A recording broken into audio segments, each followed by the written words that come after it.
श्रीमद् भागवत गीता में भगवान श्री कृष्ण द्वारा दिए उपदेश जीवन का सार समाहित है। जिस व्यक्ति ने इन बातों को जान लिया वह जीवन में सफलता का मार्ग प्राप्त कर सकता है। इसलिए गीता में भगवान कृष्ण द्वारा बताए इन उपदेशों को हर व्यक्ति को जानना चाहिए। इन उपदेशों को सफलता का मूल मंत्र कहा जाता है। ये मंत्र व्यक्ति को सही राह दिखाते हैं और इससे व्यक्ति खुशहाल व सफल जीवन व्यतीत करता है। महाभारत के युद्ध में भी भगवान कृष्ण ने अर्जुन को गीता के उपदेश सुनाए, जिससे युद्ध में पांडवों की जीत हुई।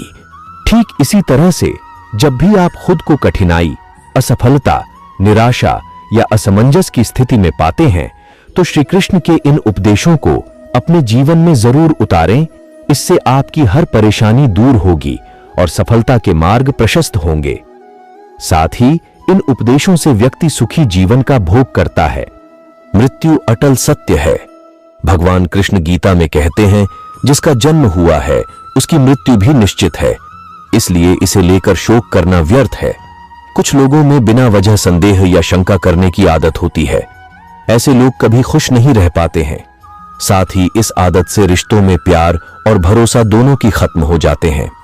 इसलिए बिना वजह संहेत करने की आदत का आज ही त्याग कर दें। ईश्वर आपको हर समस्या से निकाल सकते हैं, इसलिए हमेशा अपने ईश्वर को याद करें। गीता में कहा गया है कि जो व्यक्ति ईश्वर को याद करते हुए अपने प्राण का त्याग करता है उसे सीधे भगवान का धाम मिलता है।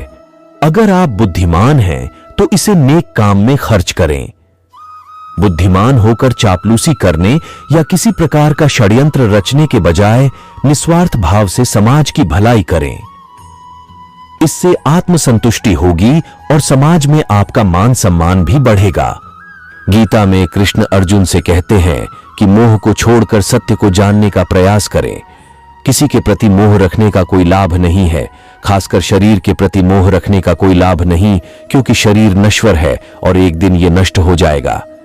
इसलिए मोह का त्याग कर सत्य की खोज में निकलें और समाज व धर्म के लिए जो बेहतर हो उसे करें।